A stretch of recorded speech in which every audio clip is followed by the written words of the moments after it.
Estas declaraciones de las Naciones Unidas van en contra de la credibilidad de las Naciones Unidas. Así es. ¿Cómo dicen que 20.000 cuerpos en el aeropuerto El Dorado? El ministro de Defensa, la ministra de Justicia, la Cancillería, Medicina Legal, la Procuraduría, el gobierno dicen, ¿de dónde sacaron eso? Nadie en el gobierno les ha dado la información. ¿De dónde lo sacaron?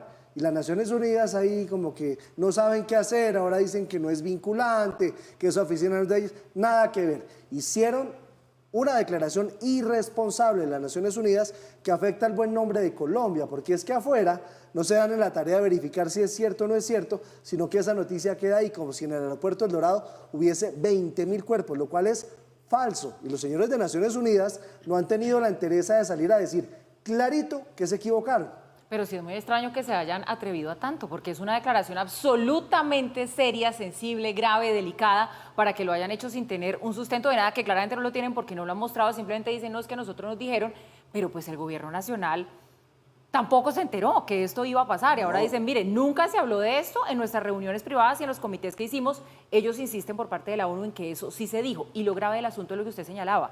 Esto se presenta en instancias internacionales, en Ginebra, en los informes que hacen anualmente. Imagínense ellos diciéndole al mundo que en Colombia hay 20.000 cuerpos sí que, le hace daño que están en el aeropuerto Colombia. El Dorado, la capital del país. Y además nadie del gobierno ha dicho eso. Y también ponen en tela de juicio la credibilidad del gobierno. El gobierno es serio, el gobierno no se pone a decir una cosa de esas. Pues hay que exigir una rectificación y tiene que llegar a esa rectificación. Y no lo han hecho, que es lo que más decepciona a las Naciones Unidas, que no han salido a rectificarlo. Sí, el señor Ruiz Massieu, el representante de Naciones Unidas en Colombia, dijo, eso sí, que estos funcionarios no eran de Naciones Unidas y no representaban a Naciones Unidas. Es decir, se demoró como 48 horas en reaccionar.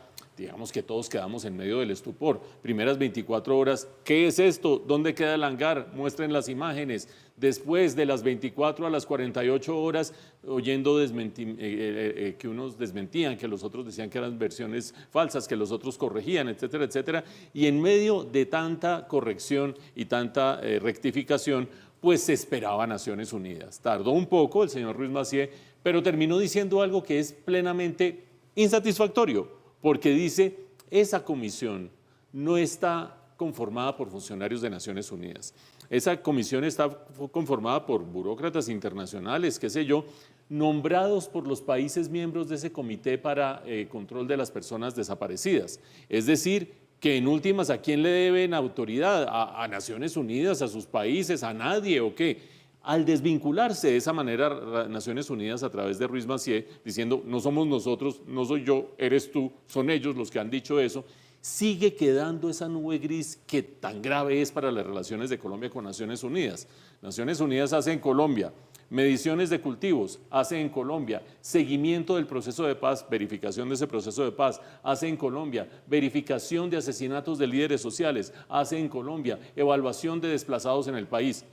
¿Con qué cara, si no pone los puntos sobre las IES y no dice claramente qué pasó, de aquí en adelante le vamos a creer sus cifras o va a poder el gobierno atender sus cifras?